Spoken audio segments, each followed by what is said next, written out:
Hello and a warm welcome back to Mortars and Motors, and you join me in this video with my newest purchase, which is this. It is a 1982 Volvo 345 GL.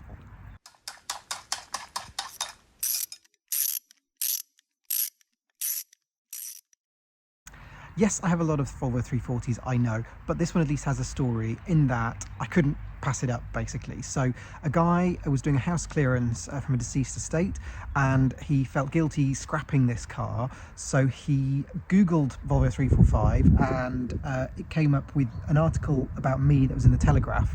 So he managed to find my Mortars and Motors blog and emailed me and said, I've got this Volvo 345 in a garage that I'm about to scrap, but would you like it instead? So I was like, no, but obviously yes. I couldn't let an early Volvo 340 go to scrap, so off I went with my trailer to the Cotswolds to go and collect it. I didn't manage to do any filming of me extracting it from the garage, but mainly because it was actually very stressful, but I did have to free up the rear brakes. Anyway, we successfully got into the trailer and drove all the way home and back here to the unit. And the car was a non-runner, didn't have a battery or anything like that to it. So when we got in, we decided to connect up a battery and see what happened.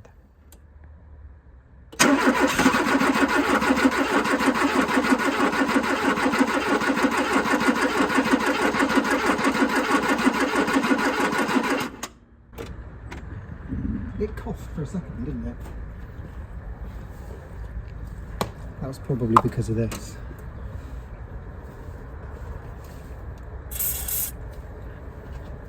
Don't want it to explode.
See if it'll move.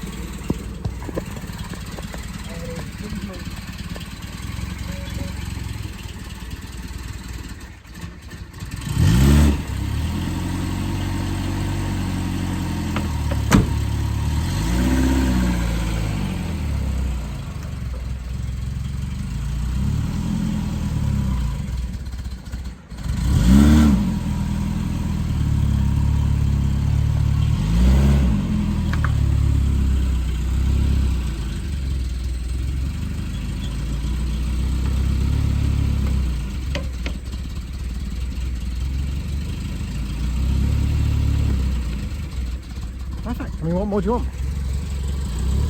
So yes, hooray, we do have an actually running and sort of driving Volvo 345, so that's very good. So I thought let's take this opportunity now, a couple of days later, to show you around the car and see what you make of it.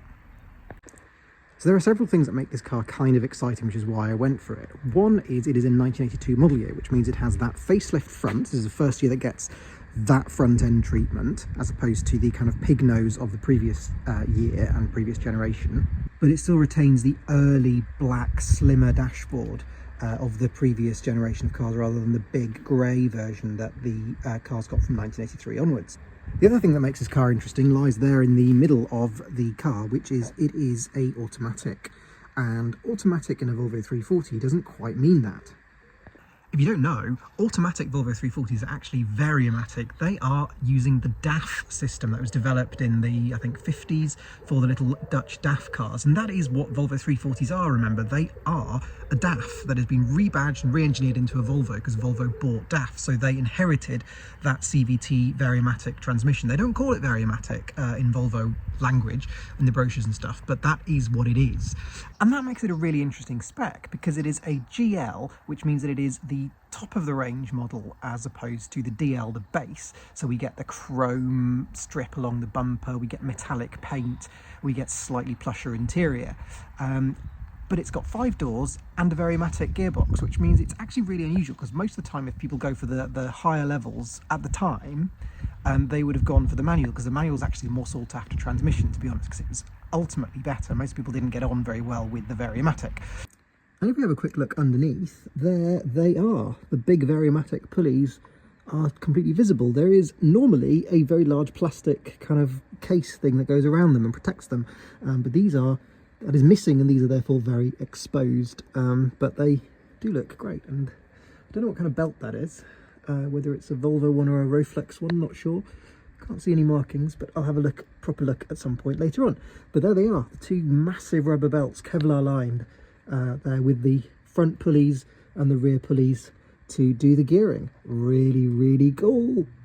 Carrying on with the good bits, I mean, the other good bit, the major good bit about this car is the interior. I mean, look at it. Isn't it just absolutely glorious? Cars don't come in colours anymore. I mean, look at it. It's kind of an orangey, red, burgundy, kind of tweedy cloth, I suppose, but it's all coordinated, so you get red headrests, you get red door cards, you get a bit of carpet on the bottom. That's a GL feature, a bit of carpet on the bottom of the door cards. Such luxury. I mean, really, come on. And we open the rear doors to reveal a similar story in the back. Look at that colour. The carpet is red. The seats are red. They're a bit mouldy, as you can see, because it's been sitting for about 4 or 5 years off the road. And we even get the pièce de résistance, in my opinion, the red, kind of orangey red parcel shelf. That's just delicious. I absolutely love it. This car has probably the best interior of a Volvo 340 I have ever experienced. We also get a manual tilt and slide sunroof. I have not tried it. I am not that brave person yet. But yeah, it is, for me, a really, really excellent combination. I love the colour.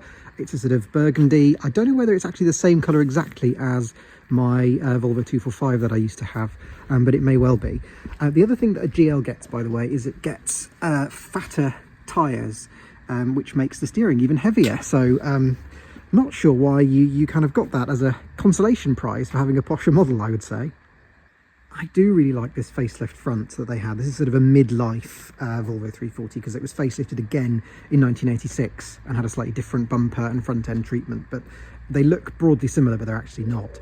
But yeah, I think this is a much more coherent design. It's actually the Volvo 340 shape that most people remember. The Mark 1s that I have, or the Phase 1s that I have, the 77, the 80 and 81, they're not really the kinds of 340s that people remember because they really weren't sold. They didn't sell very well at that time. It was only when the shape changed to this type that it became really much more modern and much more popular.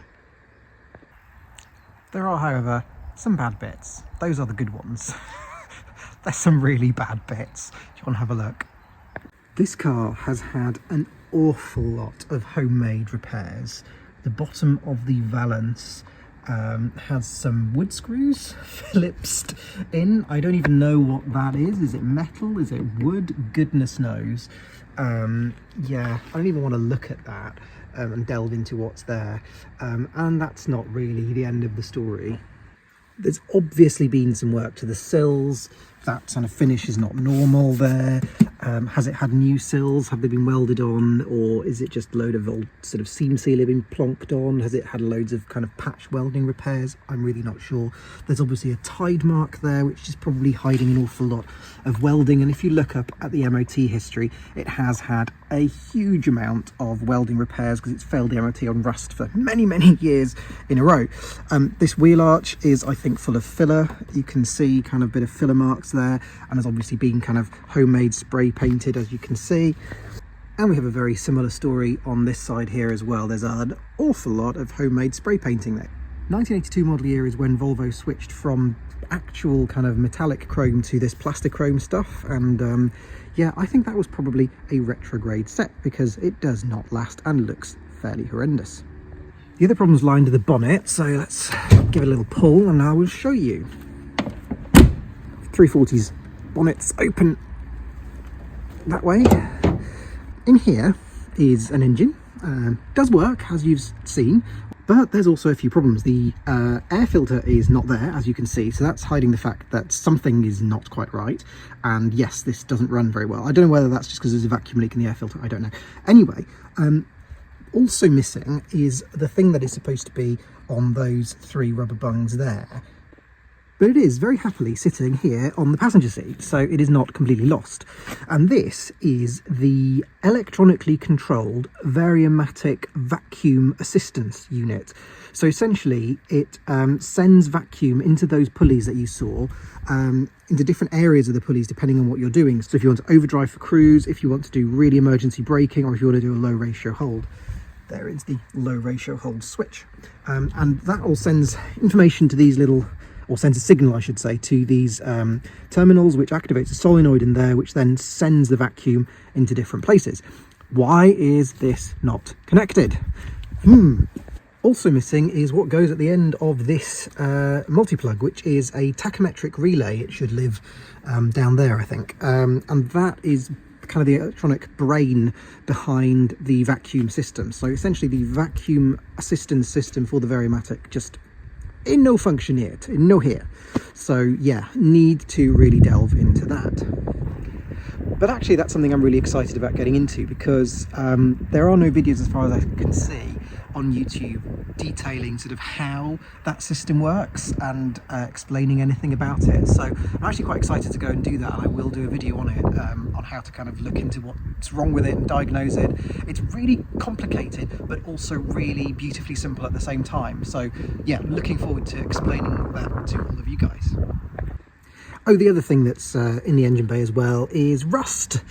Lots there on the top of the strut towers, and there's the same on the other side. It's been welded or repaired or something in the past, so it's had an awful lot of little patches here, there and everywhere. So it is really hard to tell how solid, if at all, this car is. I mean, I haven't found any actual holes, so I suppose it has been repaired, but yeah, I don't quite know to what standard.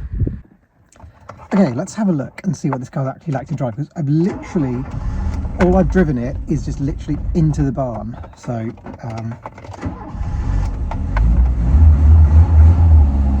let's see if we can get it out around the farm a little bit and see what it's like. It doesn't want to idle very much because it's got a massive vacuum leak. Okay, we're in drive. Let's go. Whoa. Okay, let's put you somewhere else. Okay, no idea what you can see, but let's give it a go.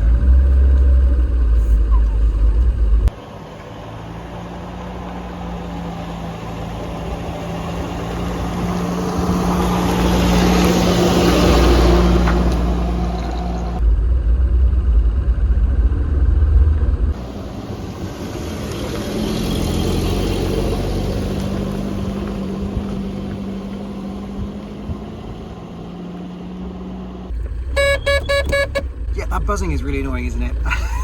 It's there so that you don't accidentally press the throttle in between gears, because you could damage the transmission, or accidentally be not quite in one or the other, and it might decide that actually it slips into drive and then you start shooting forwards if you're just kind of revving in neutral. Anyway, I know too much about Volvo 340s. It's also very strange to drive a Variomatic Volvo 340 that doesn't have the overdrive stuff, which means it's not really changing up. What it does is I'm basically in sort of second gear. Works fine, and the belts are nice and silent, which is really rather nice.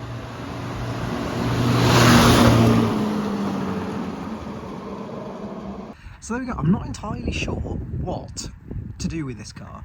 I haven't got time to deal with it right now, so at the minute it is going to go into the barn and just sort of sit there for a while until I get a chance to look at it. I've got a few of the projects that need to get sorted first. I've got a Jim's 500, I've got a Tempera that belongs to somebody else that I need to work on, I've got an Audi that needs an MOT, I've got lots of things. Lots of cars need MOTs as well.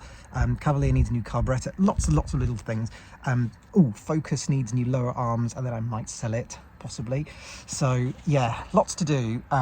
This is kind of something I did not intend to buy. I don't need it, I don't have space for it, but there we are, here it is. So there we go. It does have a red interior though. It is blooming lovely, isn't it? Anyway, thanks for watching. See you in the next one. Bye. Quick life lesson on how to tell if a Volvo 340 is a Variomatic without looking inside and seeing the gear shifter. Behold the Variomatic stick of truth. Behold the little grills in the bumper. Not Variomatic. Variomatic. Variomatic as well. And that is because the Variomatic ones have these, there are big channels, like big chassis rails that go through from here in the front all the way to just in front of the belts, and it just helps keep the belts cool, gets airflow to the belts so they don't overheat. There you go. That is a special top Volvo 340 tip.